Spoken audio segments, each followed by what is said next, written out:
আয়নার ছবি, প্রাঞ্জলা বার্তা টিভি, তোমার সাথেই রবি। তো এখানে প্রত্যেকে সুন্দর সুন্দর করে আমাদের ঠাকুর বড় মায়ের কথা বলেছেন। এরপর আর কোনো কথা থাকে না। আমাদের জলকল থেকে গোপালপুর থেকে আমাদের দেবসীমা এসেছেন, বলেছেন। তারপর আমাদের তুলিমা, প্রত্যেক মাই এখানে, সুপ্রিয়া মা, আমাদের এই মা শম্পা মা, প্রত্যেককেই ঠাকুরের কথা সুন্দর করে বলেছে। তারপরেও একটু কিছু বলে আমি এখানে রাখবো। আজকে সময় খুবই কম, সংক্ষিপ্ত সময়। তো আমরা ভুলভাল করি, সবটা যে জানি, সবটা যে পারি এমনটা না। ভুল হয়, কখনো ঠিক হয়। তো ঠাকুর বলেছে, নিষ্ঠগুরু পুরুষোত্তম, প্রতীক গুরু বংশধর, রেত শরীরে সুপ্ত থেকে জ্যান্ত তিনি নিরন্তর। আমরা সর্বদা মানে অনুভব করতে পারি যে আমাদের ঠাকুর কিন্তু সঙ্গে আছে। তো খুবই জ্বরে আক্রান্ত হচ্ছিলাম সকাল থেকে। ভাবছিলাম যে আমি কী করে এই অনুষ্ঠানটা করবো। ঠাকুর তুমি আমাকে শক্তি দাও, তুমি তো জীবন্ত, যাতে আমি ওখানটা পৌঁছাতে পারি, সেই পর্যন্ত তুমি আমাকে সুস্থ করে রাখো। তো আমি প্যারাসিটামলও খেয়েছি, 2বার জ্বরের ওষুধ খেয়েছি। আর ঠাকুরের কাছে আমি প্রার্থনা করছিলাম যে আমি যেন অনুষ্ঠানটা যাতে করতে পারি। কারণ কি, একটা ডেট ফেল হয়ে গেছে, আবার একটা ডেট নিয়েছি। তো এতগুলো মানুষের অ্যারেঞ্জ করা, আয়োজন করা, হ্যাঁ, যে বাড়িতে দেয় তা সেই বাড়িরও মায়ের দায়িত্ব থাকে, যে দায়িত্ব নেয় তারও অনেক দায়িত্ব থাকে। তো আমরা আমাদের বড় মা কেমন ছিলেন, বড় মা অষ্টগুণের অধিকারী ছিলেন। বড় মায়ের কথা অজস্র, বাণী আছে অজস্র। ঠাকুর বলছেন, অভ্যাস ব্যবহার যেমন তোর, সন্তান পাবি তেমনও তোর। আর আমরা এই সন্তান, এই আমরা যে প্রসব করি, এটা কিন্তু ঠাকুরের দয়া। আমরা শুধু মানে গর্ভে হয়তো ধারণ করছি, কিন্তু ঠাকুরের ইচ্ছা ছাড়া গাছের একটা পাতাও নড়ে না। ঠাকুর চাইলেই সবে সবটা হয়। কিন্তু আমার আত্মার সাথে তার আত্মার মিলন হলে তবে কিন্তু ঠাকুরকে আমরা অনুভব করতে পারি এবং আমরা সেই জায়গাটা পৌঁছাতে পারি। তো এরকম বড় মার কাছে আমি একটা ছোট গল্প করে এখানে রাখবো। বড় মার কাছে একটা বিড়াল ছিল, পোষা বিড়াল। খুব পছন্দ করতো বড় মা, ছোট থেকেই তাকে রেখেছিল, সুন্দর করে তাকে যত্ন করতো। কিন্তু বিড়ালটা কারোর দুধ খেয়ে নিত, কারোর মাছ খেয়ে নিত, কারোর বাড়িতে বিছানায় পটি করে নিত, খুব জ্বালাতন করত। তো বড় মা যেহেতু পুষেছে, ঠাকুরের কাছে সবাই এসে বলছেন যে, ঠাকুর, এই বিড়ালটাকে কি তাড়িয়ে দেওয়া যায় না, আমাদেরকে অতিষ্ঠ করে দিচ্ছে। ঠাকুর মৃদু হাসি এসে বলছেন যে, আরে ওই বিড়ালটা কার জানিস?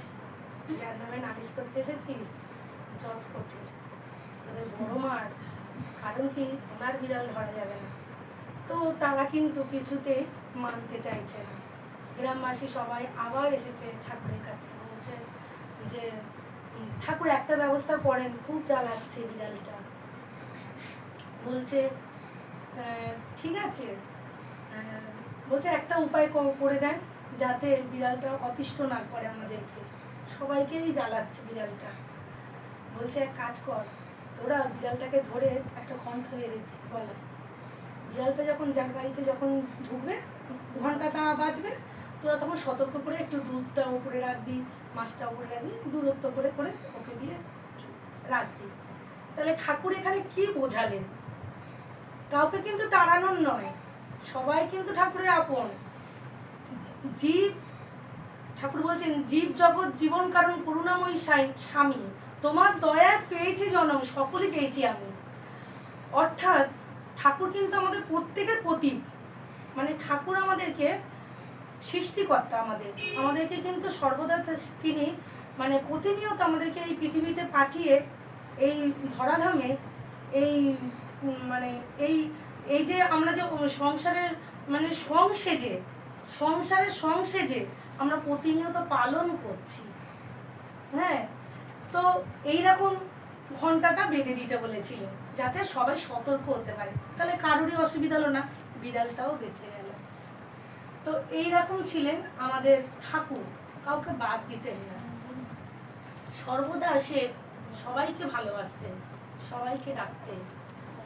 ঠাকুরের বলা আছে, অনেক বাণী আছে, যেমন ঠাকুর বলছেন যে এই যে সস্তানি যে পাঠটা, এই সস্তানিটা সবাইকে কিন্তু দেওয়া যায় না। যে ঠাকুরকে সর্বদা ভালোবাসবে তবে কিন্তু সে সস্তানির কাছে এগাবে। সস্তানি কিন্তু যেমন তেমন ব্রত নয়, এটা একটা পাঠ আছে। কারণ আমি যদি ঠাকুরকে ভালোবাসি, আমি ত্যাগ করব, তবে তো তার কাছে এগাবো। কিছু আমরা যেমন ঠাকুর বলছেন, বড় মা বলছেন, কালী পুজো লক্ষ্মী পুজো যতই তোমরা করো না মা, নিজে লক্ষ্মী না হলে মা কিছুই তোমার হবে না। চলন হারা চরণ পূজা, বন্ধা পূজা তাই জানিস, আদর্শে তো অটুট চলন, বন্ধনতা তাই মানিস। অর্থাৎ বড় মা বলছেন যে আমাদের চলন বলন এমন হবে বিশ্বভুবন চেয়ে রবে। আমরা মা কথারই অর্থই কিন্তু মা। তো আমাদের বড় মা কিন্তু সর্বদা চেষ্টা করেন যে আমরা কিভাবে ভালো থাকবো, ভালো চলবো। একটা পরিবার সুন্দর হওয়া মানেই 10টা পরিবার সুন্দর হয়ে যাওয়া। তো মা যখন ঠাকুরের সেবা দিতেন খুব নিষ্ঠা সহকারে, তো এরকম ছিলেন। কিন্তু আমরা ঠাকুরের কাছে আসছি, দলবদ্ধ করছি, দলছুট করছি, মানে বিভিন্ন, আমাদের কিন্তু মনের ভেতরে এক। ঠাকুর বলছেন মন আর মুখ এক করতে হবে। আমার মনে যেটা আছে আমার কিন্তু মুখেও সেটা আনতে হবে। আমি মুখে এক বলছি, কাজে এক করছি, এটা কিন্তু আমাদের দৃষ্টিভঙ্গি নয়। আমরা ঠাকুরকে ভালোবাসতে গেলে আমাদের কিন্তু মন মুখ সবার আগে এক করতে হবে। আজকে যে আমি কথা দিয়েছি এই মাকে যে আমি মাতৃ সম্মেলন করবো, আজকে আমি যদি না আসি, মারও কথা তো অমান্য হলোই, এবং এতগুলো মানুষ বিপদে পড়বে। তো কথা দিলে কথা রাখতে হয়, কথা কখনো গোমেটিং করতে নেই, কথার দাম রাখতে হয়। তো আমাদের বড় মা ছিলেন অষ্টগুণের অধিকারী। একটা কাপড়ে সে কিন্তু সুন্দর করে পরিপাটি হয়ে থাকতেন।